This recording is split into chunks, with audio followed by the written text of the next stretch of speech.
Ako ste u potrazi za mestima van glavnih turističkih ruta, preporučujem grad Durbi u Belgiji. Tokom svojih poseta ovoj zemlji, svaki put sam se trudila da otkrijem nešto novo. I Durbi je svakako vredan pažnje.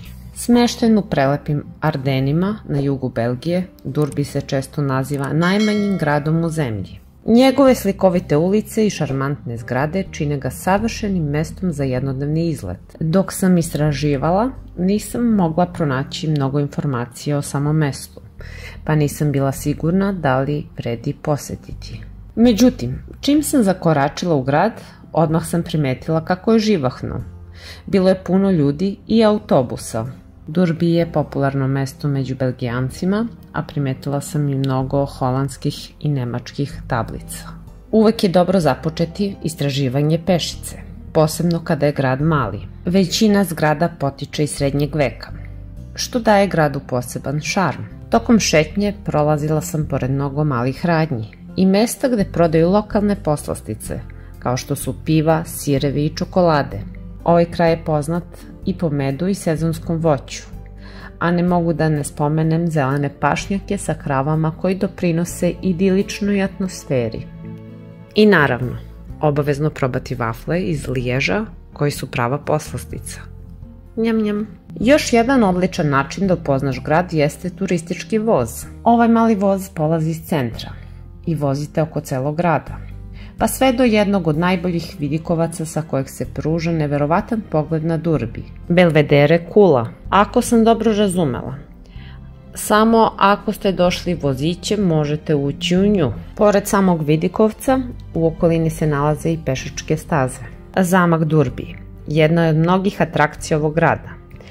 Nalazi se blizu centra grada, pa ga je teško promašiti. Zamak je privatno vlasništvo i nažalost nije otvoren za javnost, ali je spolja prava lepota.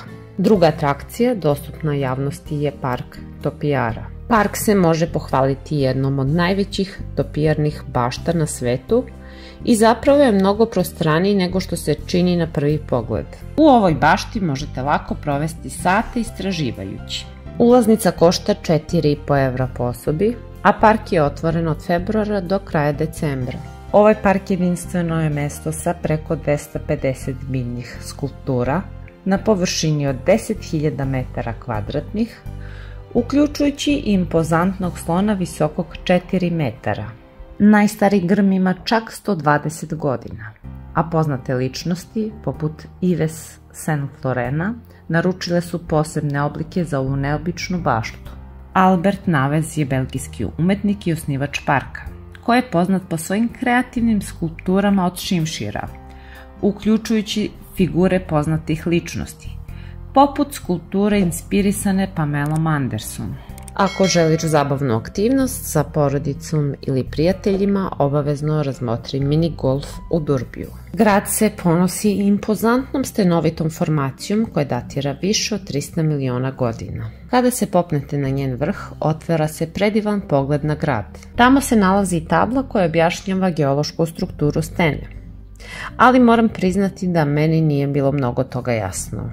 Treba spomenuti i manastir Récollet, osnovan u 17. veku. Njegove jednostavne zgrade skrivaju bogate priče o životu posvećenom duhovnosti. Pored njega tu je i manastir Récollectine, ženska grana ovog reda, koji dodatno obogaćuje ovu duhovnu oazu. Posjetite ovo mesto da biste osetili mir i inspiraciju. Idealno mesto za kratak predah od svakodnevnice. Zamak Petit Sommet ili bukvalan prevod zamak pored malog potoka. Treba posjetiti zbog kombinacije srednjovekovne arhitekture i duhovnog nasleđa. Ovaj dvorac nije samo lepa građevina, već i dom zajednice Hare Krišne, koji nudi jedinstveno iskustvo kroz vođene ture i kulturne aktivnosti. U Durbiju se nalazi avanturistički park Adventure Valley, pravo mesto za ljubitelje aktivnosti na otvorenom. Gotovo svaka aktivnost koju možeš zamisliti tu je. Od dečijeg igrališta i 3D labirinta do biciklističkog parka, parka na krošnjama, mega ziplajna, slobodnog pada, velikog jastuka za skakanje, laser igre i sobe za beg. Takođe možeš se okušati u speleologiji, penjenju, vožnji kajaka, iznajmljivanju bicikla. Čak i u glampingu ili boravku u bungalovu. Ipak, ovaj park je veoma popularan i pomalo podsjeća na zabavni park i prilično je skup. Dakle, u Durbiju ako ostanete imat ćete aktivnosti za više od jednog dana.